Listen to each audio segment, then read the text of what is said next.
días a todos. Vamos a compartir la palabra de Dios. Para eso abrimos nuestro corazón al amor de la Santísima Trinidad. En el nombre del Padre, del Hijo y del Espíritu Santo. Amén.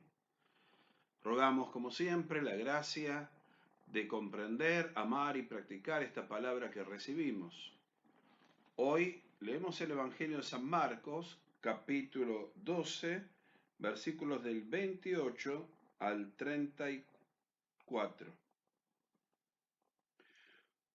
Un escriba que oyó discutir a Jesús y a los saduceos, al ver que les había respondido bien, se acercó y le preguntó: ¿Cuál es el primero de los mandamientos? Jesús respondió: el primero es: escucha, Israel, el Señor nuestro Dios es el único Señor. Y tú amarás al Señor tu Dios con todo tu corazón, con toda tu alma, con todo tu espíritu, con todas tus fuerzas. El segundo es: amarás a tu prójimo como a ti mismo. No hay otro mandamiento más grande que estos. El escriba le dijo: muy bien, maestro, tienes razón al decir que hay un solo Dios y no hay otro más que Él, y que amarlo con todo el corazón, con toda la inteligencia, con todas las fuerzas, y amar al prójimo como a sí mismo vale más que todos los holocaustos y todos los sacrificios. Jesús, al ver que había respondido tan acertadamente, le dijo: tú no estás lejos del reino de Dios. Y nadie se atrevió a hacerle más preguntas. Palabra del Señor. Gloria a ti, Señor Jesús. El texto de hoy es muy conocido. Tenemos la respuesta de Jesús a flor de labios siempre: amar a Dios y amar al prójimo como a nosotros mismos. Yo quisiera hacer hincapié en lo que está detrás de estas afirmaciones. Primero, la pregunta de este maestro de la ley. Sabemos que está motivada porque los judíos tenían muchísimas normas en la Biblia y en toda su legislación, más de 700. Por eso este hombre le pregunta cuál es la principal, cuál es aquella que está en la cúspide de todos. Reconocemos la respuesta de Jesús: amar a Dios sobre todas las cosas y al prójimo como nosotros mismos. Y ahí se produce una devolución del maestro de la ley. Dice: es verdad, ¿eh? Es verdad.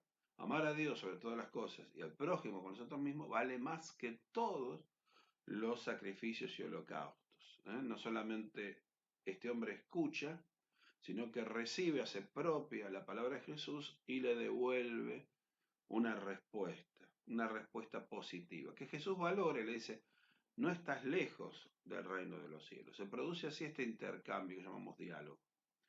Y yo hago hincapié sobre esto, porque estamos en el tiempo de la Cuaresma. El tiempo de la Cuaresma es un tiempo para practicar la caridad. Y justamente el diálogo es una forma privilegiada de practicar la caridad. El diálogo es una forma muy adecuada también de ejercitar nuestra vocación misionera. En este tiempo en que ya no vivimos en la cristiandad, donde toda la cultura es cristiana, sino en un mundo que ha dejado a Dios, que ha dejado también las costumbres cristianas. Hay que volver a reevangelizar. Y la herramienta de la reevangelización es el diálogo. Por eso quería compartir con ustedes unos breves pasajes de la primera encíclica de San Pablo VI, que se llama Ecclesiam Suam, que traducido significa su iglesia, o sea, la iglesia es de Cristo. Con esta encíclica, el Papa Pablo VI relanza el Concilio Vaticano II y pone como eje el diálogo, como eje de la tarea de la iglesia, el diálogo con el mundo. Es muy hermosa esta encíclica, muy agradable de leer porque Pablo VI escribía de una manera bellísima. Esta encíclica es una especie de librito muy lindo de espiritualidad, de formación para poder leerlo y rezarlo en este tiempo de Cuaresma. Y es fácil encontrarlo porque van a la página del Vaticano, buscan la época del Papa Pablo VI, ponen encíclicas y ahí aparece la primera encíclica, Ecclesiam Sua. Es hermosa para leer y para rezar, se los recomiendo. Entonces comparto con ustedes unos breves pasajes sobre el diálogo de esta encíclica. Dice así: la Iglesia debe ir hacia el diálogo con el mundo que le toca vivir. La Iglesia se hace palabra, la Iglesia se hace mensaje, la Iglesia se hace coloquio. Esta forma de relación manifiesta por parte del que la entabla un propósito de corrección, de estima, de simpatía y de bondad. Excluye la condena a priori, la polémica ofensiva y habitual, la vanidad de la conversación inútil. Aunque es verdad que no trata de obtener de inmediato la conversión del interlocutor, porque respeta su dignidad y su libertad. Busca, sin embargo, su provecho y quisiera disponerlo a una comunión más plena de sentimientos y convicciones. El coloquio, el diálogo, es por lo tanto un modo de ejercitar la misión apostólica. Es un arte de comunicación espiritual. Sus características son las siguientes.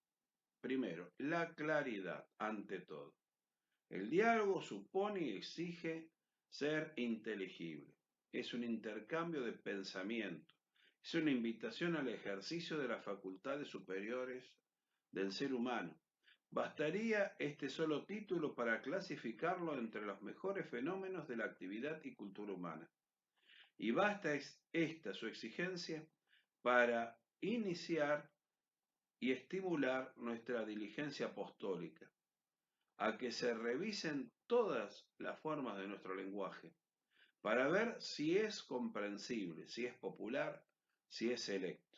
Segunda característica,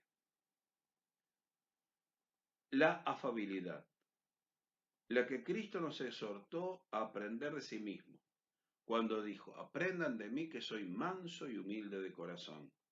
El diálogo no es orgulloso, no es hiriente, no es ofensivo. Su autoridad es intrínseca por la verdad que expone, por la caridad que difunde, por el ejemplo que propone. No es un mandato ni una imposición, es pacífico, evita los modos violentos, es paciente y generoso.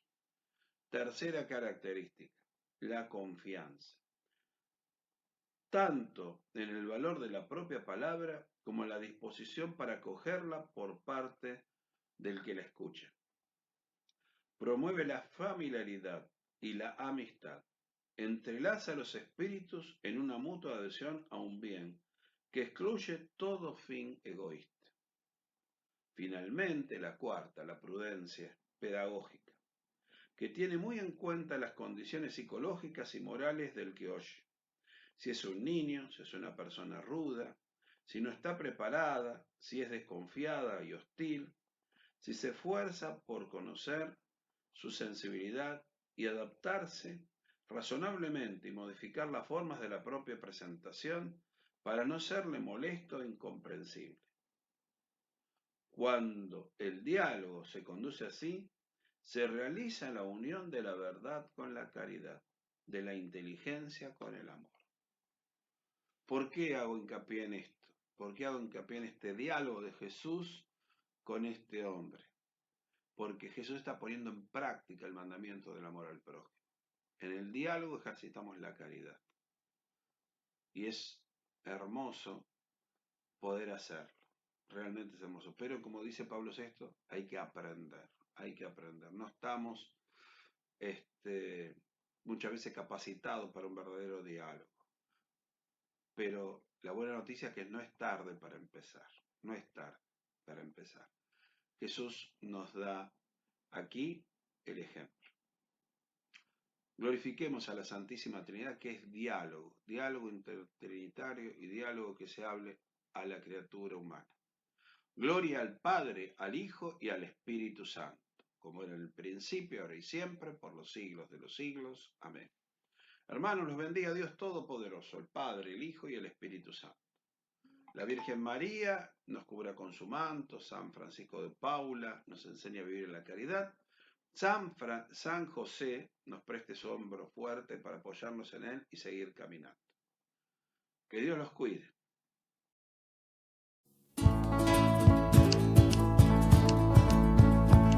Palabra